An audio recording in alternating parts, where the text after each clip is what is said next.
Hey guys, welcome back to another episode of Nobody Asked My Opinion podcast. I'm your host Siobhan, where as usual, nobody asked my opinion, but I damn sure I'm going to give it anyway. Before I get started, guys, don't forget to hit that like, share, and subscribe. I appreciate you when you do.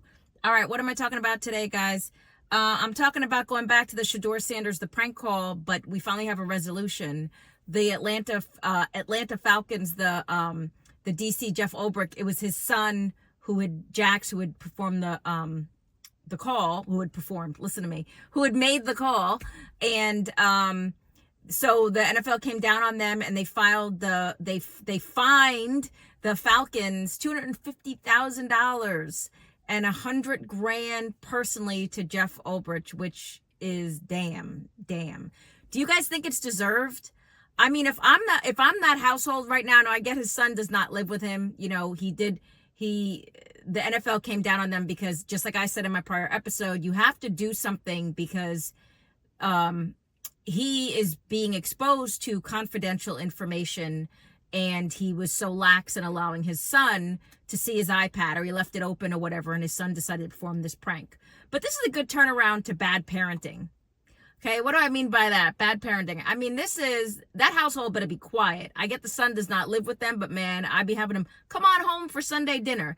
That kid needs good old fashioned, honestly, I don't even know if this kid is trying to play pro ball at some point, or is even I know he plays, I think he plays college ball, but I mean, he just killed so many of his own chances with this stupid stunt.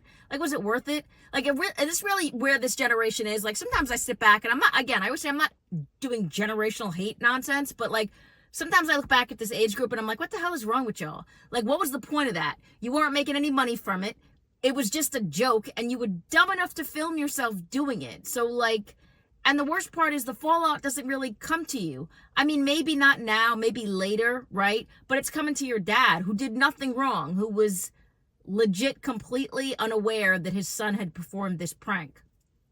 So, I mean, I don't know. I was watching a lot of other videos and podcasts, and they were talking about how they didn't think the Falcons should be fined. This is I think the second time the Falcons have come into trouble in the past year. That it wasn't the team's fault that his son did this, even though, JEFF ULBRICH is the DC for them. So I kind of agree, and I disagree. I feel it's not his fault, but it's his job. It's where he works, and it's just sloppy behavior. I think that fine should have been split differently, and more of it should have hit him personally, even though, again, not this guy's fault. Just really, again, back to crappy parenting. Dude, why weren't you watching your kid? And I shouldn't say kid. This guy's not a kid. I mean, the fact that his son thought that, this son has grown up in the football world. The fact that he thought that was funny, that's just a missing character gene right there. And now, unfortunately, his dad has to pay this bill. What would you guys do as a parent? Because let me tell you, I've been there, and it's just at this situation, I've never been there to that level at that, having to personally come out of my pocket with that amount of money. But I mean, I don't even know what I would that is going to be an uncomfortable Thanksgiving dinner, I think, this year. But it's as the kid, it's not even how do you come back from it? Did you really need $100,000 lesson personally, and then a $250,000 lesson professionally for you to learn that was just the stupidest thing you could do? And just not only is it just stupid, but it's just a kick in the face to your dad. Were you even thinking?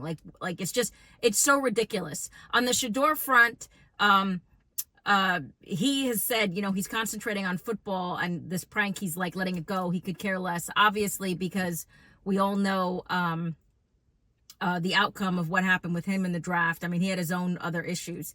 Looking at a lot of the forums, and I'm going to kind of circle this a different way back to SHADEUR a little bit. I think enough people have kind of come, I shouldn't say have had it come down on SHADEUR, but I think he needs it. I think people sometimes are taking it personally because they think people are attacking the Sanders or Deion. So I love Deion, man. I grew up, must be the money. I remember watching Deion perform that when I won't tell you how old, at SNL. You got to love the suits. You had to love the flash. But, Shadeur is not Deion, right? And so, like, the aftermark of this, I feel like anybody who's defending what he did and how he acted so unprofessional going into meetings with owners and coaches, I think you guys are forgetting the fact that he dropped down. He literally threw away almost $40 million. Almost $40 million. I'm sure in this kid's mind, he's going to make it back. But I've been watching old interviews with Deion, and one of my favorite interviews was, they asked him, what was your immediate thought after your draft? And he said, the fact that my family and I wouldn't be poor anymore. That's just so far stretched from where Shadeur is, and I hate that, like, especially I always tell people, it's like, I'm in Black America. I am Black, but like as light as I am. But what I hate about this is that we can't defend that behavior, right? Like, we can't, because the fact that he showed up at the club the next day with a Louis Vuitton travel bag, like a trunk, basically like you're going to Paris, with $1 million in it. It's like, man, this is why right there. You should be, I'm glad you are responding the way you're responding to this prank, that you're just trying to concentrate on football. He's already landed in Cleveland. I hope this is a lesson for him. I hope a lot of lessons happened here. And it's funny, you have two different weird dynamics, one from this kid, from JEFF ULBRICH's kid, and then one from, Deion's kid. It's just like major life lessons happened in this whole span of like 4 days, right? But as far as Shadeur, I'm not trying to come down on Shadeur.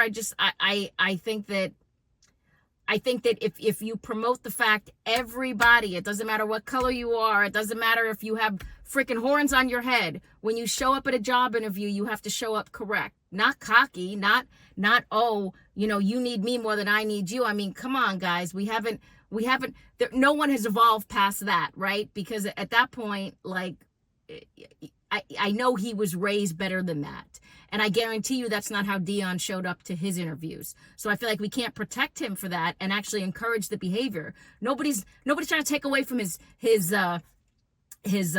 swag, his whatever you guys are calling it now. Nobody's trying to take away from that. But I will say that professionalism crosses all racial lines, right? Professionalism, showing up correct, crosses all racial lines. I can't defend how he showed up, and I feel like the NFL gave him a lesson. He gave the lesson to himself. That's a $40 million loss this kid took. I mean, damn. Travis Hunter's doing okay, right? But when you watch their interviews and you see the difference, and we forget, like, you watch Deion hanging out a lot with Travis Hunter and trying to mentor Travis Hunter. Travis Hunter is graduating with a 4.0 GPA. And I've been looking to see if anybody can tell me, get down in the comments, what Shadeur's GPA is. A lot of people saying he stopped showing up to class and he was just, like, whatever. I don't even need school. So it's like, I'm curious, guys, because Travis Hunter recognizes the opportunity, and that's why he is where he is. Shadeur dismissed the opportunity, did not recognize it as an opportunity, took it for granted, and that is why he is now where he is. That is just my 2 cents. But let me know what you guys think. Get down in the comments. Don't forget to hit that like, share, and subscribe.